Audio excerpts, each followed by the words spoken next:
Hello movie lovers, स्वागत है आपका वाइपर एक्सप्लेन चैनल पर। दोस्तों, आज मैं हाल ही में रिलीज हुई फिल्म गॉडजिला वर्सेस कोंग को डिटेल में एक्सप्लेन करने वाला हूं। अगर आपको नहीं पता तो मैं बता दूं कि यह मूवी लेजेंडरी मॉन्स्टर वर्स का हिस्सा है, जिसमें ऑलरेडी 3 मूवीज आ चुकी हैं, जिनके नाम है 2014 में आई गॉडजिला, फिर 2017 की कोंग द स्कल आइलैंड और 2019 की गॉडजिला किंग ऑफ मॉन्स्टर्स। और अब ये गॉडजिला वर्सेस कोंग इस फ्रेंचाइजी की चौथी फिल्म है, जिसमें 2 अल्फा टाइटन्स गॉडजिला और कोंग आपस में भिड़ने वाले हैं। इस वीडियो में हम मूवी की पूरी कहानी को जानने वाले हैं, तो अगर आपने इस मूवी को अभी तक नहीं देखा है तो आपके लिए स्पॉइलर अलर्ट। और दोस्तों, वीडियो शुरू करने से पहले जल्दी से कमेंट करके बताइए कि आप किसकी साइड हैं, गॉडजिला या कोंग। और चलिए अब शुरू करते हैं इस धमाकेदार मूवी की एक्सप्लेनेशन को। गॉडजिला वर्सेस कोंग की कहानी किंग ऑफ मॉन्स्टर के 5 साल बाद सेट की गई है। 5 साल पहले अपने जानी दुश्मन किंग गिडोरा को मारने के बाद से गॉडजिला समुद्र में है और कहीं पर भी देखा नहीं गया है। और गॉडजिला के अलावा सिर्फ कोंग ही एक एक्टिव टाइटन बचा है अर्थ पर। कहानी की शुरुआत होती है स्कल आइलैंड यानी कि कोंग के घर से। हम कोंग को देखते हैं, जो कि अब साइज में काफी बड़ा हो चुका है। कोंग असल में इस आइलैंड पर बने एक बड़े से डोम के अंदर रह रहा है और ये डोम मोनार्क ऑर्गेनाइजेशन ने बनाया है, जिससे कोंग पर नजर रखी जा सके। कोंग से मिलने एक छोटी लड़की यहाँ आती है और इसका नाम जिया है। जिया बोल या सुन नहीं सकती है और साइन लैंग्वेज में बात करती है। इस तरह ये कोंग से भी कम्युनिकेट कर सकती है और कोंग को अपना दोस्त मानती है। कई सालों पहले स्कल आइलैंड के पास जो तूफान था, उसने स्कल आइलैंड पर तबाही मचा दी थी, जिससे स्कल आइलैंड पर रहने वाले सारे आदिवासी लोग मारे गए, जिनमें जिया के पेरेंट्स भी शामिल थे। लेकिन कोंग ने जिया को बचा लिया था और इसके बाद कलवेस की चीफ लिन एंड्रयूज ने जिया को गोद ले लिया था। खैर, इन लोगों ने कोंग को यहाँ इसीलिए कैद किया हुआ है क्योंकि अगर कोंग स्कल आइलैंड से बाहर जाता है तो गॉडजिला उसके एनर्जी सिग्नल्स को सेंस कर लेगा। और क्योंकि कोंग भी एक अल्फा टाइटन है तो गॉडजिला उसे अपना दुश्मन समझकर उसे मारने आ जाएगा। और क्योंकि कोंग भी अपने आप को मॉन्स्टर्स का राजा समझता है तो वो भी गॉडजिला से लड़ने में पीछे नहीं हटेगा। लेकिन कोंग के बढ़ते हुए साइज के कारण ये डोम उसके लिए छोटा पड़ रहा था और उन्हें कोंग को जल्द ही किसी दूसरे बेस में शिफ्ट करना होगा। अब दूसरी तरफ हम बर्नी हायास को देखते हैं, जो कि एपेक्स साइबरनेटिक्स कंपनी का एक एम्प्लॉई है। एपेक्स कंपनी मोनार्क का ही एक इविल रूप है। यहाँ काम करने के अलावा बर्नी एक टाइटन पॉडकास्ट भी चलाता है। बर्नी को शक हो गया था कि एपेक्स किसी बड़े और इविल प्रोजेक्ट पर काम कर रहा है और वो इस फैसिलिटी के कुछ सीक्रेट फाइल्स भी अपनी पेन ड्राइव में चुरा लेता है। लेकिन तभी किसी अनजान कारण से गॉडजिला समुद्र के बाहर आकर इस एपेक्स फैसिलिटी पर अटैक कर देता है और पूरे बेस को डिस्ट्रॉय कर देता है,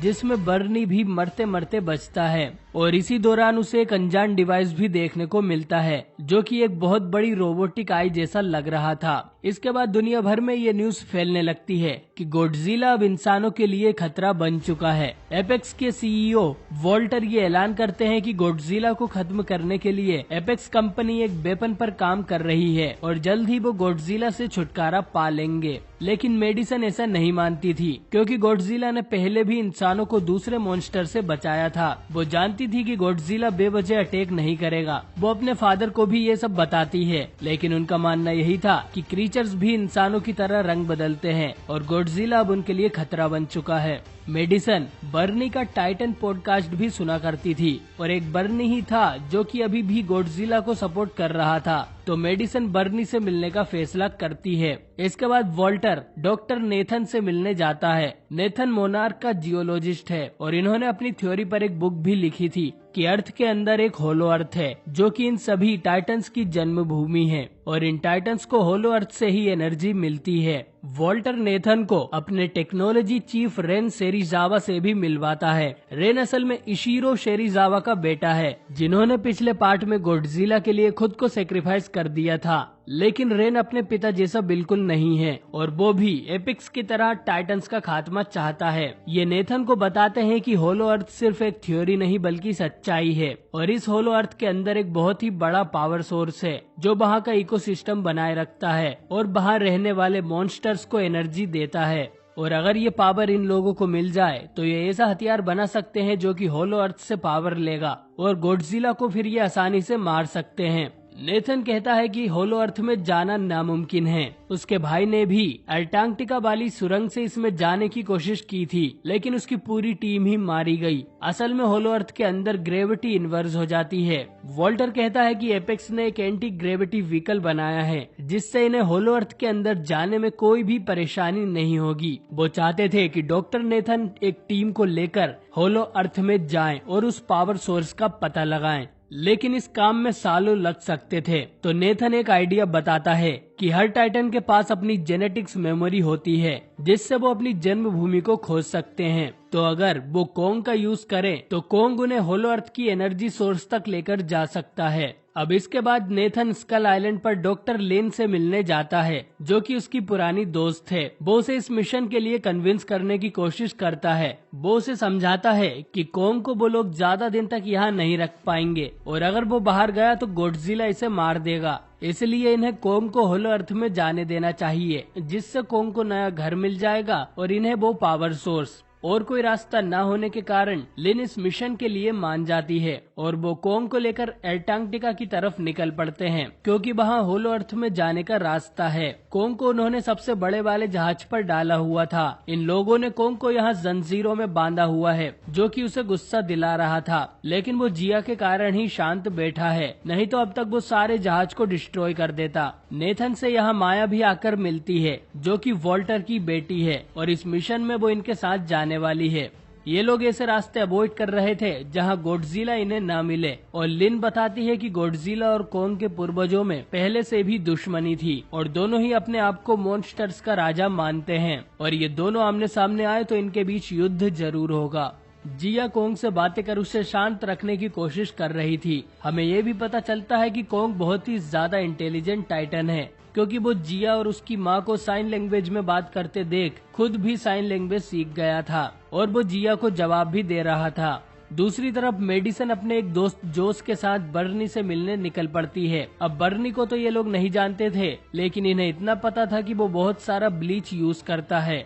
वो एपेक्स फैसिलिटी के आसपास सभी शॉप्स पर जाकर इन्वेस्टिगेट करते हैं, और एक शॉप से उन्हें पता चल जाता है कि बर्नी कहाँ रहता है। ये बर्नी से मिलने जाते हैं और वो इन्हें बताता है कि गॉडजिला के अटैक करने का कारण एपेक्स ही था। एपेक्स सीक्रेटली कुछ बनाकर अपनी हांगकांग फैसिलिटी को सप्लाई कर रहा था, और क्योंकि गॉडजिला को ये नहीं पसंद कि नेचर के साथ ज्यादा छेड़छाड़ हो, इसी वजह से वो भड़का होगा।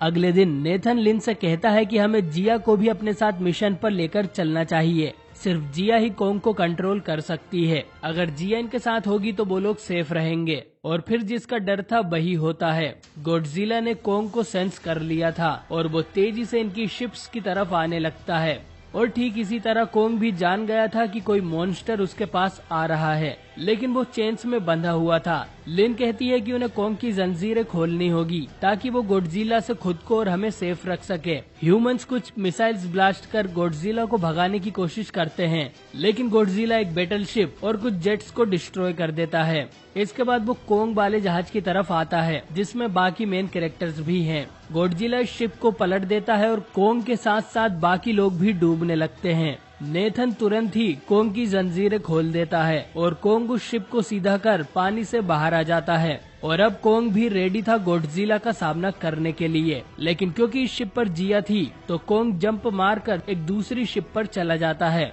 गॉडजिला भी इस शिप पर आता है और एक थप्पड़ में कोंग को गिरा देता है, लेकिन फिर कोंग भी पूरी ताकत से गॉडजिला को वापस समुद्र में गिरा देता है। इसके बाद गॉडजिला पानी के अंदर से ही अपनी एटॉमिक ब्रेथ से कोंग पर अटैक करता है, जिससे बचने के लिए कोंग भी समुद्र में कूद जाता है और वो शिप ब्लास्ट हो जाती है। अब दोनों पानी के अंदर लड़ने लगते हैं और गॉडजिला पानी के अंदर भी सांस ले सकता था, लेकिन कोंग नहीं। तो कोंग गॉडजिला के सामने कमजोर पड़ जाता है। कोंग को बचाने के लिए ह्यूमंस कुछ ब्लास्ट कर गॉडजिला का ध्यान अपनी तरफ खींच लेते हैं और कोंग पानी से बाहर निकल आता है, लेकिन उसकी हालत बुरी हो चुकी थी।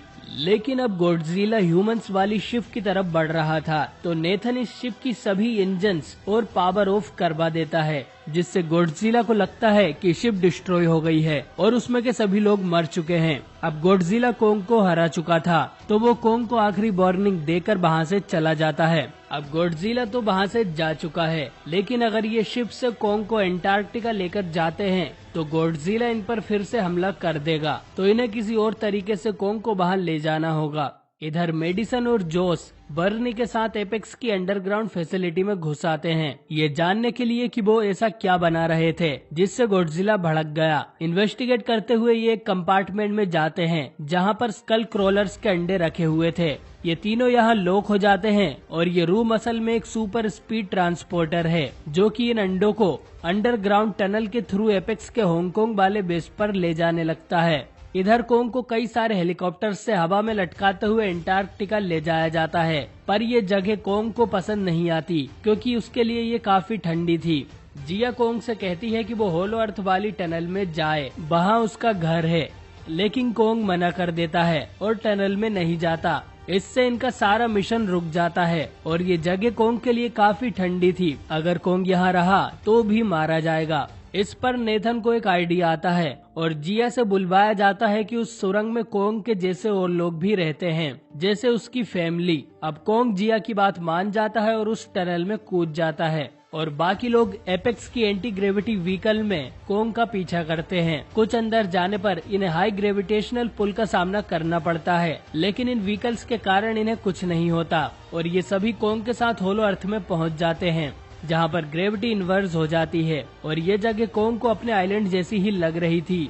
अब क्योंकि ये टाइटंस की जन्मभूमि है, तो यहाँ कोंग के जैसे कई सारे मॉन्स्टर भी रहते हैं और कुछ फ्लाइंग मॉन्स्टर्स अटैक कर इनके 3 में से एक व्हीकल को डिस्ट्रॉय कर देते हैं। दूसरा मॉन्स्टर जिया वाले व्हीकल की तरफ जाता है, लेकिन कोंग इन दोनों फ्लाइंग मॉन्स्टर को मार देता है, जिसमें ह्यूमंस भी उसकी मदद करते हैं और कोंग उस मॉन्स्टर के सर को उखाड़ के कच्चा चबा जाता है। इसके बाद वो एक डायरेक्शन में भागने लगता है और नेथन और उसकी टीम भी उसे फॉलो करते हैं। इधर हांगकांग पहुंचने के बाद मेडिसन, बर्नी और जोस एक बड़े से रूम में एंटर करते हैं और उन्हें एपेक्स के उस सीक्रेट वेपन के बारे में पता चल जाता है। एपेक्स ने गॉडजिला को मारने के लिए एक बहुत ही बड़ा रोबोट बनाया है जो दिखने में बिल्कुल गॉडजिला जैसा है और इसका नाम मेका गॉडजिला है। मेका गॉडजिला को एपेक्स ने किंग गिडोरा के कटे हुए सर के न्यूरल नेटवर्क से जोड़ा हुआ है, जिसके थ्रू रेन सेरिजावा इस मेका गॉडजिला को कंट्रोल करता है। इस मेका गॉडजिला का एक टेस्ट रन करवाया जाता है और रेन इसे कंट्रोल कर एक स्कल क्रोलर को अपनी एटॉमिक ब्रेथ से 2 टुकड़े कर देता है, लेकिन पावर सप्लाई की कमी के कारण ये मेका तुरंत ही ऑफ हो जाता है और इसे चलाने के लिए ही वोल्टर को होलो अर्थ का पावर सोर्स चाहिए। लेकिन मेका गॉडजिला पर हुए टेस्ट रन के कारण उसके एनर्जी सिग्नल गॉडजिला पकड़ लेता है और अब वो हांगकांग शहर की तरफ तेजी से बढ़ने लगता है। इधर होलो अर्थ में भागते हुए कोंग अपने पूर्वजों के टेम्पल में पहुंच जाता है, जहां से उसके पूर्वज होलो अर्थ पर राज किया करते थे। टेम्पल के अंदर जाने पर कोंग को एक एक्स भी मिलती है जो कि उसके पूर्वजों की थी और ये एक्स किसी दूसरे गॉडजिला की डोर्सल प्लेट से बनी हुई थी, जिससे ये साबित होता है कि इन दोनों के पूर्वज जानी दुश्मन थे। इसके बाद कोंग अपनी एक्स लेकर यहाँ के थ्रोन पर जाकर बैठ जाता है। इधर मेडिसन और बाकी लोगों को गिडोरा का सर भी मिल जाता है, लेकिन इन तीनों को यहाँ की सिक्योरिटी पकड़ लेती है और गॉडजिला भी हांगकांग आ जाता है और शहर के बीच में से मोनार्क फैसिलिटी की तरफ बढ़ता है। टेम्पल के अंदर कोंग उस एनर्जी सोर्स को भी खोज लेता है और उसे ये भी पता चलता है कि उसकी एक्स इस एनर्जी से चार्ज भी हो सकती है, क्योंकि वो गॉडजिला की प्लेट से बनी थी। अब माया अपने लोगों को पावर सोर्स पर कब्जा करने को बोलती है और लिन उसे ऐसा करने से मना करती है क्योंकि ये एनर्जी उनकी समझ से बाहर थी,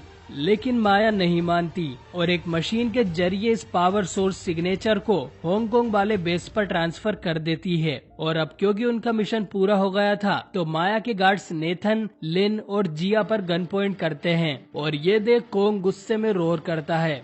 अब ये बात गॉडजिला भी जान जाता है कि होलो अर्थ के पावर सोर्स के साथ छेड़छाड़ की जा रही है और कोंग वहां पहुंच चुका है, तो गॉडजिला हांगकांग से ही अपनी एटॉमिक ब्रेथ ब्लास्ट करता है, जो कि जमीन को चीरती हुई कोंग के टेम्पल पर जाकर लगती है और माया बाकी सबको वहीं छोड़कर भागने लगती है। लेकिन कोंग को रास्ते में देख वो उसे शूट करने लगती है, जिससे गुस्सा होकर कोंग उसके व्हीकल को अपने हाथों से क्रश कर देता है और माया की मौत हो जाती है। अब गॉडजिला के अटैक से कोंग का टेम्पल गिरने लगता है, जिससे कोंग बहुत गुस्सा हो जाता है। गॉडजिला कोंग को फिर से लड़ने के लिए हांगकांग से ही ललकारता है और कोंग उसका चैलेंज एक्सेप्ट कर अपनी एक्स लेकर गॉडजिला के पास जाने के लिए उसी सुरंग में कूद जाता है। नेथन, लिन और जिया भी आखिरी बचे व्हीकल को लेकर कोंग के पीछे उसी टनल से हांगकांग जाते हैं। इधर वॉल्टर पावर मिलते ही मेका गॉडजिला को शुरू करने को बोलता है, लेकिन रेन उसे समझाता है कि हमें जल्दबाजी नहीं करनी चाहिए। इस पावर सोर्स का मेका गॉडजिला पर क्या असर होगा वो नहीं जानते, लेकिन वॉल्टर उसकी एक नहीं सुनता और मेका गॉडजिला को शुरू करने का ऑर्डर दे देता है और मेडिसन के साथी भी सिक्योरिटी के हाथों पकड़े जाते हैं और उन्हें वॉल्टर के पास लाया जाता है। इधर कोंग अपनी एक्स लेकर बाहर आता है और गॉडजिला और कोंग के बीच घमासान युद्ध होने लगता है। कोंग अपने आसपास के एनवायरनमेंट का यूज कर गॉडजिला को बहुत मारता है।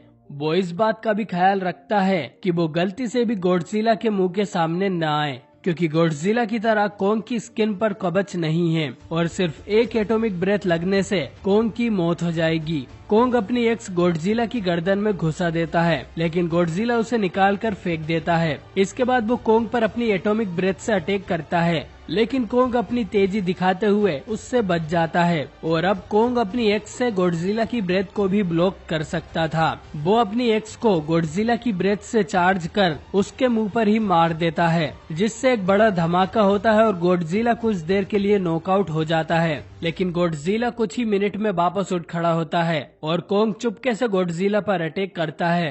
कोंग इस लड़ाई में अपनी इंटेलिजेंस और तेजी का फुल यूज कर रहा था, लेकिन सच तो ये था कि रॉ स्ट्रेंथ के मामले में गॉडजिला कोंग से कहीं ज्यादा स्ट्रॉन्ग है। वो कोंग को बुरी तरह से पीट देता है और उसके सीने पर पैर रखकर उसे हार मानने को बोलता है और कोंग भी जवाब में दहाड़ता है, जिसका मतलब मेरे हिसाब से तो यही था कि वो अपनी हार मान चुका है। और इससे साबित हो जाता है कि Godzilla he king of monster है और फिर गॉडजिला कोंग को मरने के लिए छोड़ वहाँ से जाने लगता है। अब मेका गॉडजिला की पावर ऑन की जाती है, लेकिन क्योंकि गिडोरा की कॉन्शियसनेस उससे कनेक्टेड है तो गिडोरा इस मेका गॉडजिला को पूरी तरह से अपने कंट्रोल में ले लेता है। अब बेसिकली देखा जाए तो ये गिडोरा ही है, बस इसे एक मैकेनिकल बॉडी मिल चुकी है। ऑनलाइन होते ही मेका गॉडजिला रेन के कंट्रोल से बाहर हो जाता है और सबसे पहले वॉल्टर को ही मार देता है और करंट लगने से रेन सेरिजावा की भी मौत हो जाती है।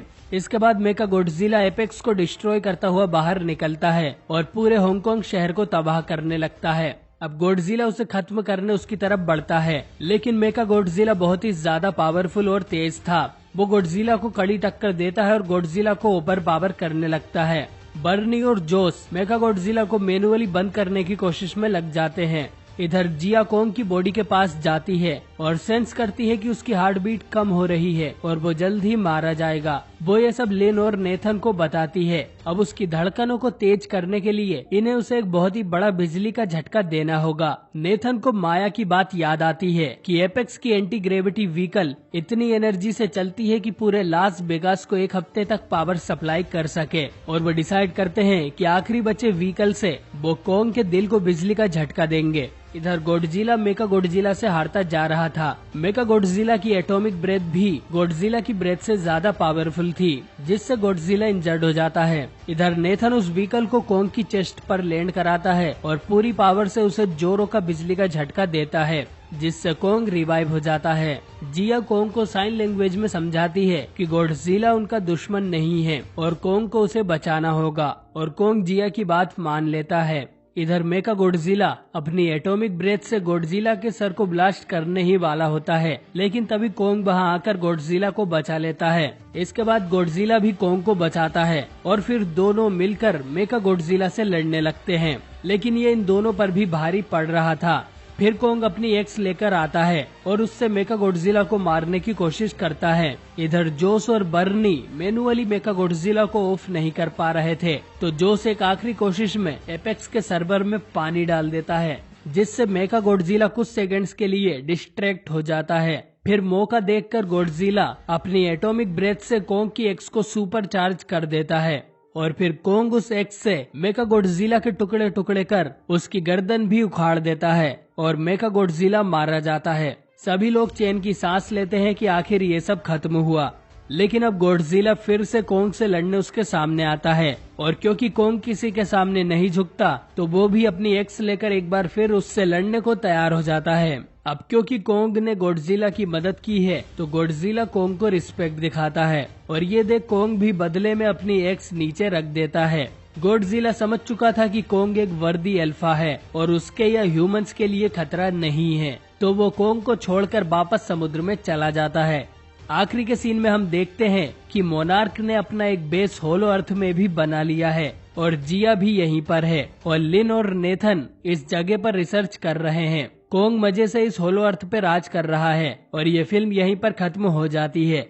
तो दोस्तों अब बात करें आखिर में जीता कौन है, तो मुझे तो नहीं लगता कि दोनों में से कोई भी जीता या हारा है, क्योंकि आखिर में दोनों ही ठीक हैं। दोनों ने ही एक दूसरे को कड़ी टक्कर दी है। कोंग भी मर गया था अगर ह्यूमंस उसे ना बचाते और गॉडजिला भी मेका गॉडजिला के हाथों मारा ही गया था अगर कोंग उसे ना बचाता। अब बात करें कि अगर ये दोनों लड़ते ही रहते तो इनमें से जीतता कौन या इन दोनों में ज्यादा पावरफुल कौन है, तो ऑब्वियसली वो गॉडजिला है। अब कोंग भले ही कितना पावरफुल या इंटेलिजेंट हो जाए, गॉडजिला को वो हरा नहीं सकता। गॉडजिला एक चलता फिरता न्यूक्लियर पावर हाउस है और उसकी स्किन भी काफी मजबूत है, जबकि कोंग के साथ ऐसा कुछ नहीं है। तो मुझे तो यही लगता है कि गॉडजिला ज्यादा पावरफुल है, लेकिन कोंग ने भी उसे बहुत कड़ी टक्कर देकर अपने लिए रिस्पेक्ट अर्न की है।